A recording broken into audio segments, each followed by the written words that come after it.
Hello friends, ഇന്ന് നമ്മൾ വന്നിട്ടുള്ളത് പെട്ടെന്ന് സിമ്പിളായിട്ട് ഉണ്ടാക്കാൻ പറ്റുന്ന ഒരു റെസിപ്പി നിങ്ങളെ പരിചയപ്പെടുത്താൻ വേണ്ടിയിട്ടാണ്. പയറുപ്പേരിയാണ് നമ്മൾ ഉണ്ടാക്കുന്നത്. അപ്പോൾ ആദ്യം തന്നെ വെളിച്ചെണ്ണ ചൂടായതിന് ശേഷം നമ്മൾ കടുക് പൊട്ടിക്കുക. കടുക് പൊട്ടിക്കുന്നതിൻ്റെ കൂടെ തന്നെ നമ്മൾ പൊട്ടി വരുമ്പോൾ തന്നെ നമ്മൾ വറ്റൽമുളക് ഉണ്ടെന്നുണ്ടെങ്കിൽ വറ്റൽമുളക് ചേർക്കുക. അതേപോലെ തന്നെ കറിവേപ്പില ചേർക്കണം. കടുക് പൊട്ടാതെ നമ്മൾ ഇടാൻ പാടില്ല.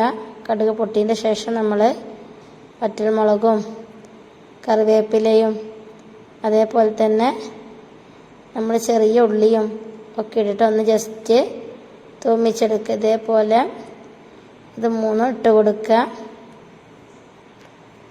ഇനി നമ്മൾ ഇത് ഒന്ന് ചൂടായതിന് ശേഷം നമ്മളെ കയ്യിലുള്ള അരിഞ്ഞു വെച്ച പയർ കഴുകിയതിന് ശേഷം ഇതിലോട്ടിട്ടിട്ട് ജസ്റ്റ് ഒന്ന് ഇളക്കി കൊടുക്കുക. നമ്മളെ പുതിയ ചാനലിലാണ്. നമ്മളിതിന് മുന്നേ നമ്മൾ ടൈലറിങ്ങിൻ്റെ ചാനലിൽ ചെയ്തിരുന്നത്.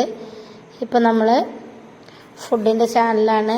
ലിങ്ക് ഡിസ്ക്രിപ്ഷനിലുണ്ടാവും. നിങ്ങൾ ആരെങ്കിലും കാണാത്തവരുണ്ടെന്നുണ്ടെങ്കിൽ ടൈലറിങ്ങിൻ്റെ ചാനലും കൂടി സബ്സ്ക്രൈബ് ചെയ്യാം. അപ്പോൾ ഇതേപോലെ പയറിട്ട് കൊടുക്കുക. ഇട്ടെടുത്തതിന് ശേഷം നമ്മൾ ഉപ്പ് ഇട്ടിട്ട് ജസ്റ്റ് ഒന്ന് ഇളക്കി കൊടുത്തതിന് ശേഷം നമ്മളതൊന്ന് മൂടി വെക്കുക. അപ്പോൾ നമ്മുടെ പയർ ആവിയിൽ കിടന്നിട്ടാണ് വേവേണ്ടത്. തീരെ കത്താൻ പാടില്ല. അപ്പോൾ നല്ല ടേസ്റ്റിൽ നമുക്ക് കിട്ടും. വളരെ സിമ്പിളാണ്. എല്ലാവർക്കും ചെയ്ത് നോക്കാവുന്നതേ ഉള്ളൂ. ഇതേപോലെ ജസ്റ്റ് ഒന്ന് മൂടി വെക്കുക. ഇപ്പോൾ ഏതായാലും നമ്മൾ ഒരു 2 മിനിറ്റ് കഴിഞ്ഞാൽ നമ്മൾ പയറായിട്ടുണ്ടാവും. ഇപ്പോൾ കണ്ടില്ല, ഇപ്പോൾ തന്നെ കളർ മാറിയിട്ടുണ്ട്. ഇനി ഇതൊന്ന് നമുക്ക് ഉപയോഗിക്കാം.